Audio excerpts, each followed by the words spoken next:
Hello.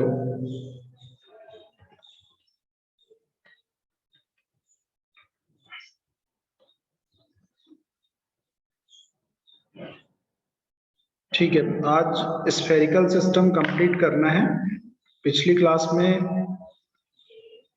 हम लोगों ने देखा था कि दो टाइप के जो कोऑर्डिनेट सिस्टम होते हैं आपका, कार्टेशियन और सिलेंड्रिकल। तो इसमें जो वेरिएबल्स होते हैं वो होता है एक्स, वाई, जेड, और यहाँ पे होता है आर, फाई, जेड। मैंने बताया था कोई भी सिस्टम हो, कोई भी सिस्टम हो, चाहे वो कार्टेशियन हो, चाहे सिलेंड्रिकल हो, चाहे स्फेरिकल हो, क्या चीज उसमें वेरी कर रही है वो उसके कोऑर्डिनेट कहलाएंगे। जैसे हमने बताया था कि एक्स वाई जेड में एक्स वेरी कर रहा है, वाई वेरी कर रहा है, जेड वेरी कर रहा है, तो ये इसके वेरिएबल्स हैं और इनकी लिमिट फाइंड आउट की थी। फिर हमने देखा था सिलेंड्रिकल सिस्टम में आर वेरी कर रहा है, फिर आर डी फाइव वेरी कर रहा है, फिर तीसरा वेरी कर रहा है जेड। तो सेम इसी तरीके से अगर हम स्फेरिकल सिस्टम की बात करें तो स्फेरिकल सिस्टम का जो डायग्राम है आप लोगों को बहुत अच्छे से पता होना चाहिए। सबसे पहले आर वेरी कर रहा है, आर वेरी कर रहा है, देन नेक्स्ट वेरिएबल है इसमें आर डी थीटा, ये है अपना आर डी थीटा।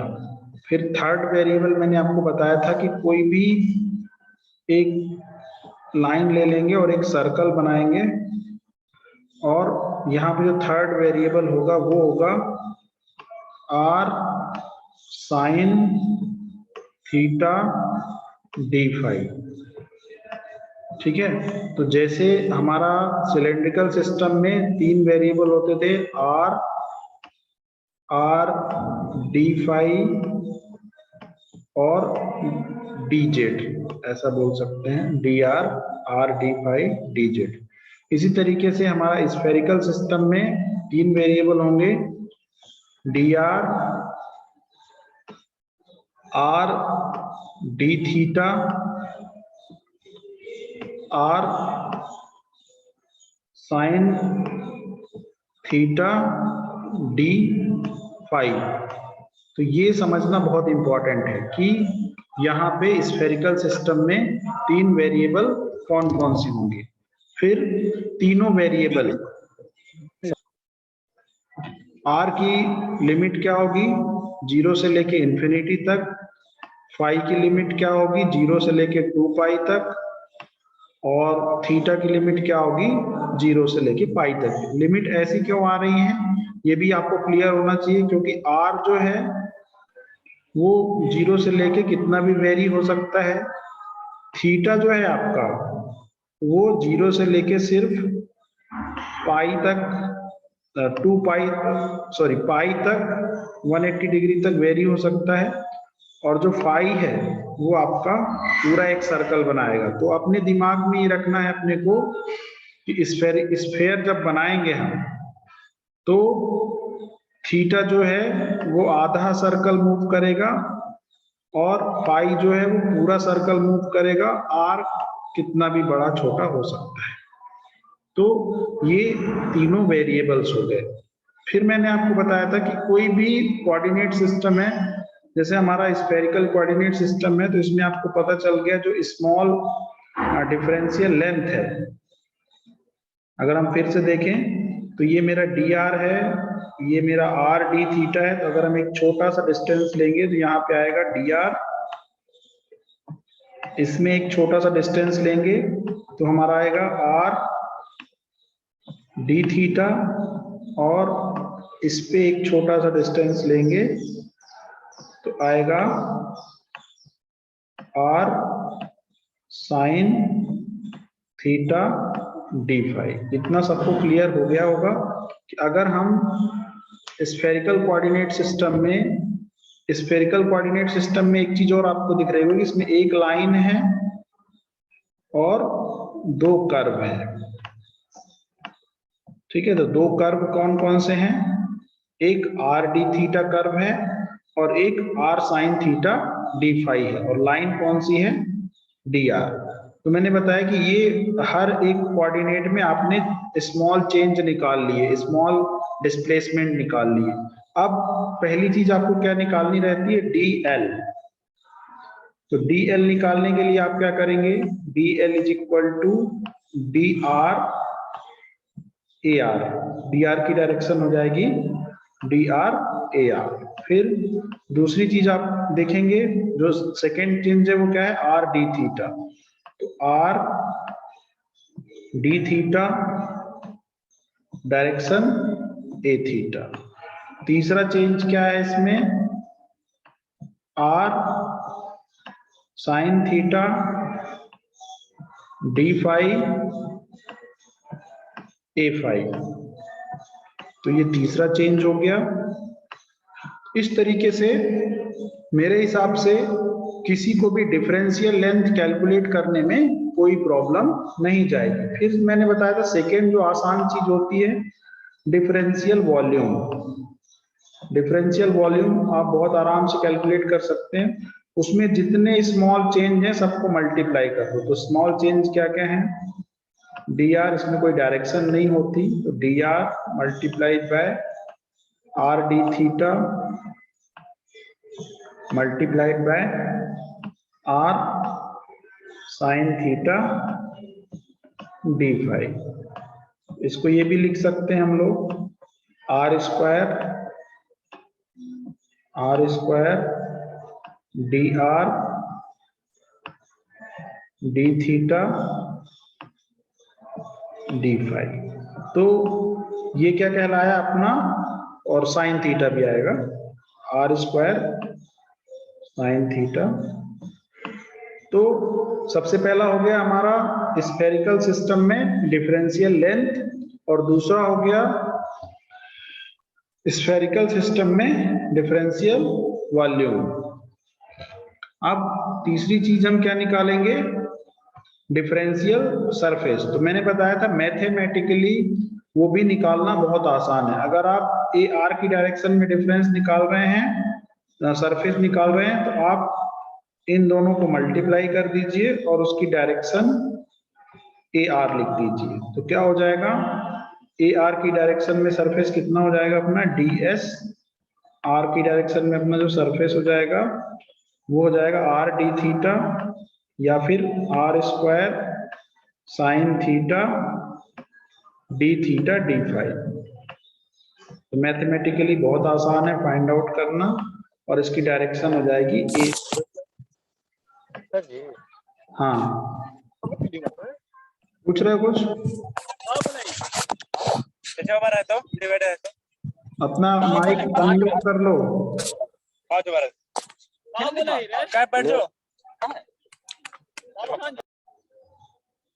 ठीक है, फिर अगर हम DS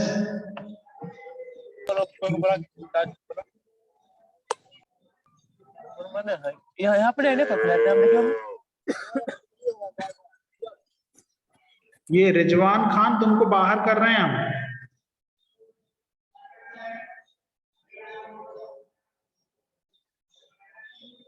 ठीक है, DS फाई। तो अगर हम DS थीटा, थीटा की डायरेक्शन में सरफेस निकालना चाहेंगे तो मैथमेटिकली बहुत आसान है, DR sine theta D phi. इसको और इसको मल्टीप्लाई कर देंगे, तो DR sine theta D phi, direction A theta. फिर अगर आपको फाई की डायरेक्शन में निकालना है सरफेस, तो DS phi is equal to DR और RD थीटा और A फाई। तो मैथमेटिकली बिल्कुल आसान है, इतना ही है स्फेरिकल सिस्टम में। अब थोड़ा सा इसको इमेजिन करना है तो वो कर लेंगे, तो थोड़ा सा आप और भी मतलब इंटेलिजेंट कहलाएंगे। ठीक है, मैथमेटिकली तो कोई प्रॉब्लम नहीं। तो जितने भी डायग्राम है, तो ये तो आपको समझ में आ ही गया कि अगर हम R को कांस्टेंट कर दें, बाकी सारी चीजों को वेरी करें, आर को कांस्टेंट कर दें और बाकी सारी चीजों को वेरी करें तो एक स्फीयर बन जाएगा। सेकेंड केस में है अगर हम थीटा को कांस्टेंट कर दें और आर को भी कांस्टेंट कर दें तो एक हमारा ये कोन बन जाएगा। थर्ड केस में क्या है, अगर हम फाई को कांस्टेंट कर दें, ठीक है, फाई को कांस्टेंट कर दें और आर को कांस्टेंट कर दें, थीटा को वेरी करें तो कुछ इस टाइप का शेप बनेगा, मतलब ऐसा, ठीक है। तो ये थोड़ा सा इमेजिनेशन है, कर सकते हैं तो अच्छी बात है, नहीं कर सकते तो कोई प्रॉब्लम नहीं।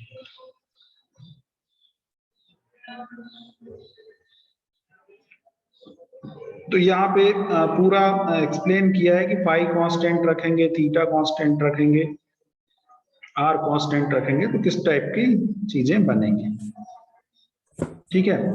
फिर पोजीशन वेक्टर, जैसे कोई भी पॉइंट है तो उसको रिप्रेजेंट करना है तो हम इसको लिखेंगे P R A R plus P theta A theta plus P five A five, मतलब जो भी उसके कोऑर्डिनेट्स दिए गए हैं पोजीशन वेक्टर की बात। फिर वॉल्यूम हमने देख ही लिया कैसे आ रहा है। वॉल्यूम को अगर इमेजिन करेंगे तो वॉल्यूम मैथमेटिकली तो हमने कैलकुलेट कर लिया कि वॉल्यूम कितना आएगा, R square sine theta D phi D R, ठीक है। अब अगर हम इसको इमेजिन करेंगे तो अपन देख रहे हैं ये आर का वेरिएशन है, ये वाला जो वेरिएशन है आर का है। फिर ये जो वेरिएशन है यहाँ पे रिप्रेजेंट किया इससे, तो ये जो वेरिएशन है आर डी थीटा का वेरिएशन है। फिर ये जो वेरिएशन है यहाँ पे इस 3 लाइन से मैं दिखा रहा हूँ ये वाला, तो ये है R sine theta D phi. तो अगर हम देखें ध्यान से, अगर हम खुद बनाना चाहें, ठीक है, खुद बनाना चाहें तो खुद भी बना सकते हैं। जैसे पहला जो वेरिएशन है मान लीजिए आर का है, तो ये आर है हमारा, तो ये वेरिएशन आर का है। फिर दूसरा जो वेरिएशन हम ले रहे हैं वो कौन सा ले रहे हैं, आर साइन थीटा, तो ये मेरा हो गया आर साइन थीटा, ये मेरा आर का वेरिएशन हो गया जिसको हम डी आर से रिप्रेजेंट कर सकते हैं। और इसको हम, सॉरी यहाँ पे थोड़ा सा गड़बड़ हो गया,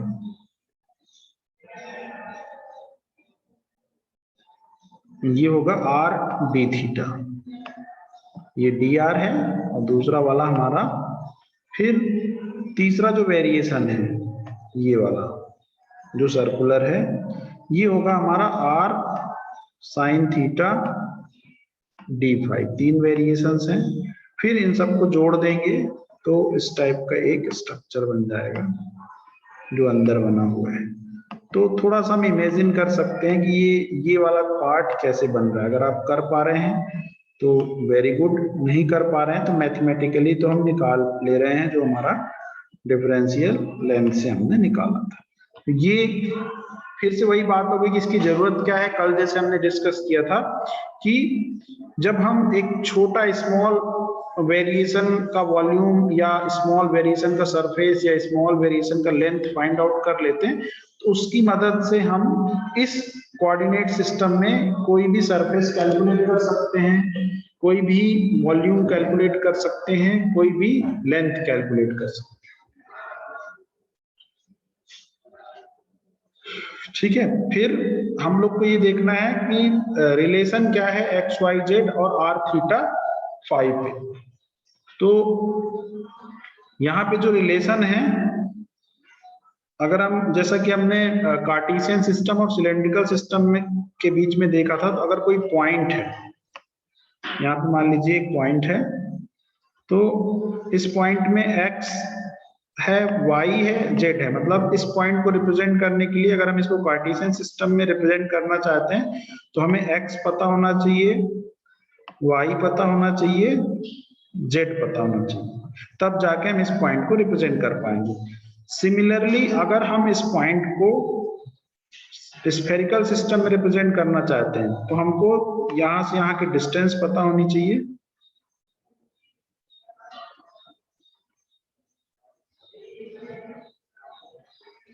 यहां से यहाँ की डिस्टेंस पता होनी चाहिए जो कि r है। देन जेड एक्सिस के साथ ये कितना एंगल बना रहा है, थीटा पता होना चाहिए, ये थीटा हो गया। फिर इसका जो फाई एंगल है, तो फाई निकालने के लिए हमने इसको r साइन थीटा किया, तो ये मिल गया हमको। और ये एक्स एक्सिस के साथ कितना एंगल बना रहा है, मतलब फाई पता होना चाहिए।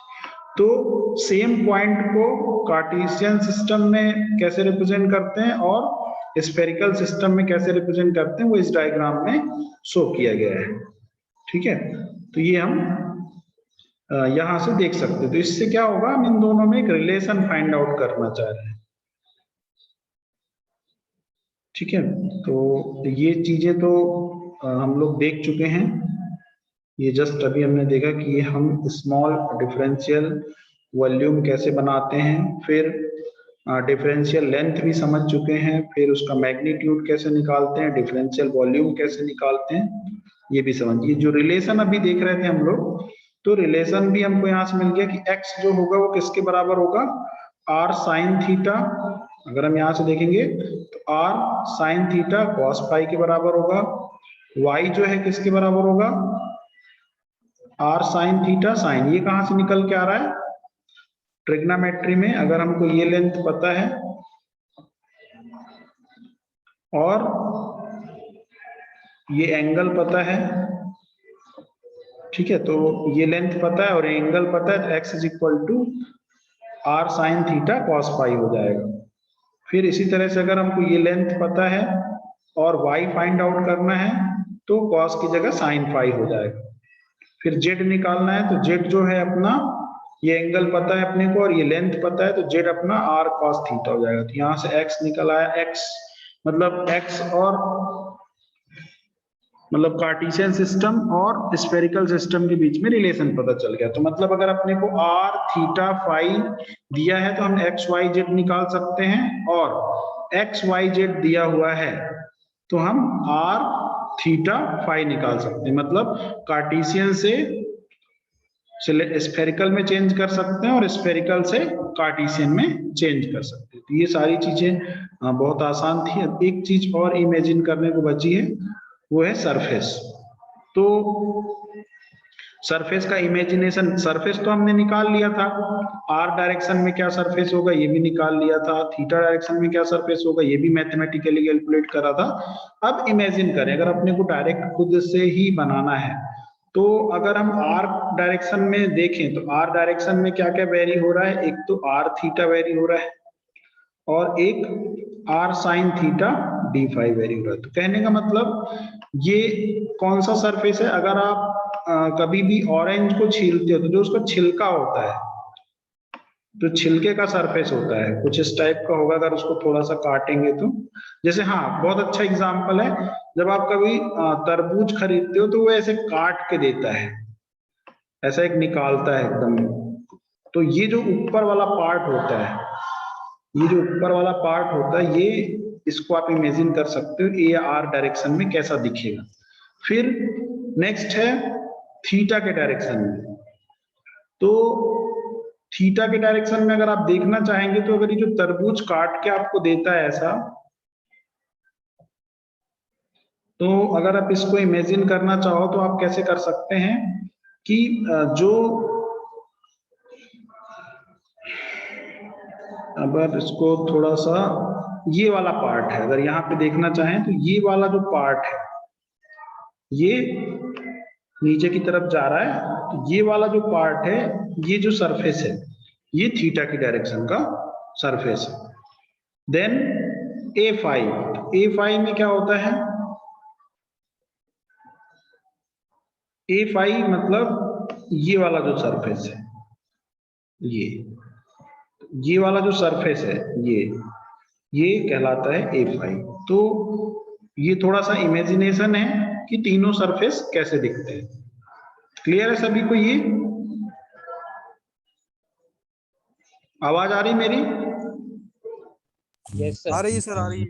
ठीक है, तो अब हमारा तीनों सिस्टम कंप्लीट हो गया और लगभग हमने दोनों के रिलेशन भी देख लिए, एक रिलेशन नहीं देखा है, सिलेंड्रिकल टू स्फेरिकल। ठीक है, अब मैं पूरा एक बार समराइज करता हूं सारी चीजें। तो हमारे जो कोऑर्डिनेट सिस्टम होते हैं 3 टाइप के होते हैं। पहला होता है कार्टेशियन, दूसरा होता है सिलेंड्रिकल, तीसरा होता है स्फेरिकल। अब इसमें जो इंपॉर्टेंट चीज है, कार्टेशियन में 3 लाइन होती हैं, सिलेंड्रिकल में 2 लाइन होती हैं, प्लस एक कर्व होता है,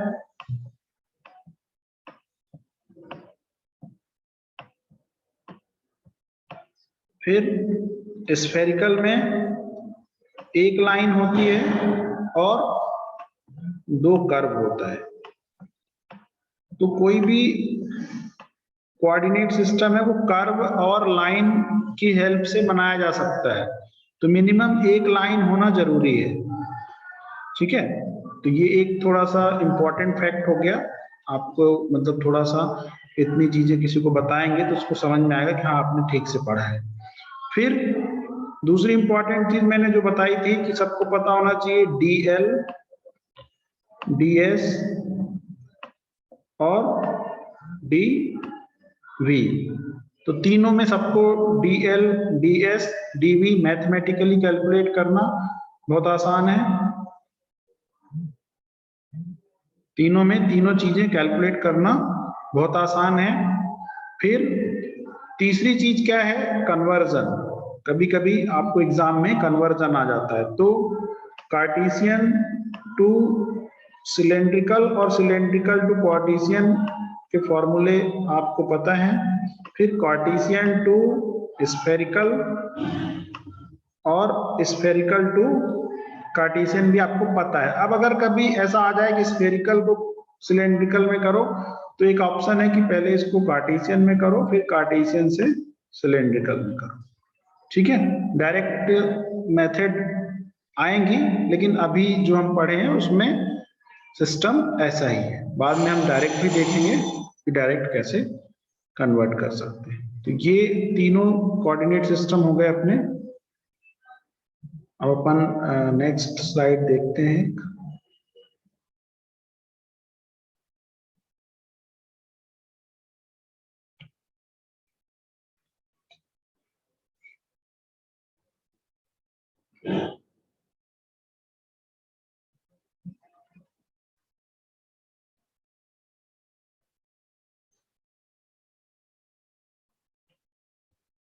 ठीक है, अब कार्टेशियन सिस्टम मतलब कोऑर्डिनेट सिस्टम के बाद जो नेक्स्ट इंपॉर्टेंट टॉपिक है हमारे इलेक्ट्रोमैग्नेटिक थ्योरी का, वो है वेक्टर मल्टीप्लिकेशन।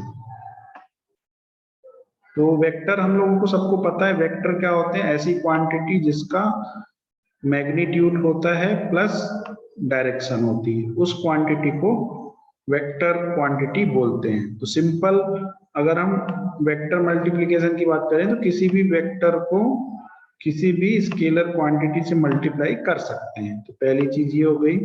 दूसरी चीज ये है कि अगर 2 वेक्टर को आपस में मल्टीप्लाई करोगे तो 2 तरीके से उनका मल्टीप्लिकेशन होता है। एक होता है डॉट प्रोडक्ट या स्केलर प्रोडक्ट भी बोलते हैं। तो इसको हम लोग लिखते हैं A.B। ठीक है, और ये क्या करते हैं, इसमें इंपॉर्टेंट चीज क्या है कि जब हम 2 वेक्टर को आपस में मल्टीप्लाई करते हैं तो ये एक हमको स्केलर क्वांटिटी देते हैं, मतलब इसलिए हम इसको स्केलर मल्टीप्लिकेशन या स्केलर प्रोडक्ट भी बोलते हैं। फिर वेक्टर प्रोडक्ट में क्या होता है, जब हम 2 वेक्टर को मल्टीप्लाई करते हैं तो वो भी एक वेक्टर मिलता है, मतलब तीसरा भी एक वेक्टर मिलता है, उसको हम लोग वेक्टर प्रोडक्ट बोलते हैं। तो ये सबने पढ़ा ही होगा, बस यहाँ पे रिवाइज करने का पर्पज ये है कि आप इसको थोड़ा सा ध्यान में कर लें कि ये हमारे काम आने वाला है। ठीक है, फिर ये भी सबको पता होगा, फिर भी हम थोड़ा सा रिवाइज कर ले रहे हैं। अगर ये हमारे पास एक वेक्टर है A और दूसरा वेक्टर है B और इनके बीच का एंगल थीटा है, तो A.B को हम क्या लिख सकते हैं, AB cos थीटा, मतलब A और बीच के बनने वाला एंगल। ये भी आपको पता होगा, जस्ट रिवाइज कर लेते हैं। फिर कुछ प्रॉपर्टी है, अगर चूंकि हम लोग ये देख रहे हैं कि A dot B is equal to A B cos theta होता है, तो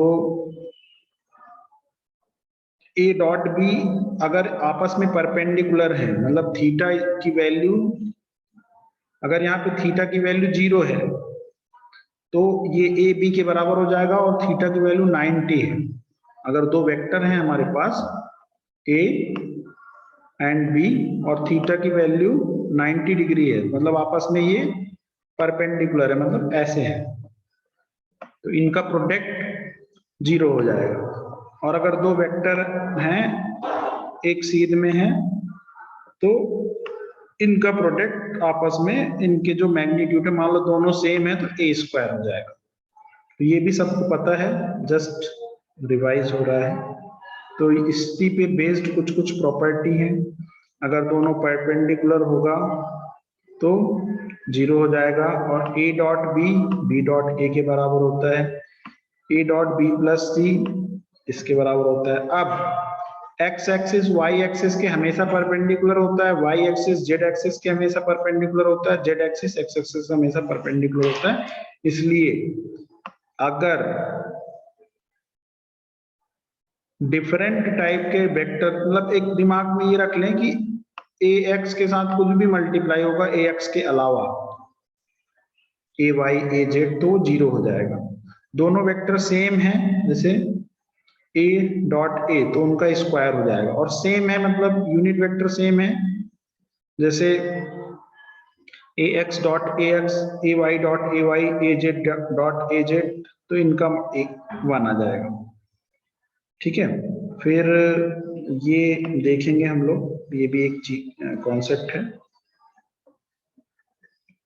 मतलब अगर हम दो वेक्टर को मल्टीप्लाई करें ए और बी को, तो उनके जो एक्स कोऑर्डिनेट वाले कोफिशिएंट हैं वो मल्टीप्लाई हो जाएंगे, वाई वाले कोफिशिएंट मल्टीप्लाई होंगे, जेड वाले कोफिशिएंट मल्टीप्लाई होंगे, लगभग ये सबको पता ही होगा। ठीक है, फिर अगर किसी वेक्टर का किसी डायरेक्शन में वेक्टर फाइंड आउट करना है तो उसको उसके यूनिट वेक्टर से मल्टीप्लाई कर दो। जैसे कोई पी वेक्टर है, उसका क्यू वेक्टर की डायरेक्शन में कोई कंपोनेंट फाइंड आउट करना है तो क्यू का यूनिट वेक्टर निकाल के उससे मल्टीप्लाई कर दो। तो ये भी सबको पता होगा, नहीं पता होगा तो ये अपन पीपीटी डिस्ट्रीब्यूट करेंगे, आपको देंगे, या पूरा नोट्स ही दे देंगे, उसमें आप थोड़ा सा रिवाइज कर लें। ठीक है, अब मेन इंपॉर्टेंट चीज आती है कि जो हम लोग दो प्रोडक्ट देख रहे हैं, क्रॉस प्रोडक्ट और डॉट प्रोडक्ट, तो उनका यूज क्या है। ठीक है, तो सबसे पहला तो डॉट प्रोडक्ट का यूज है कि दो वेक्टर के बीच में एंगल फाइंड आउट करना। अगर हमारे दो वेक्टर दिए गए हैं और उनके बीच का हम एंगल फाइंड आउट करते हैं, तो ये हमारा फॉर्मूला हो जाता है जिसकी मदद से हम दो वेक्टर के बीच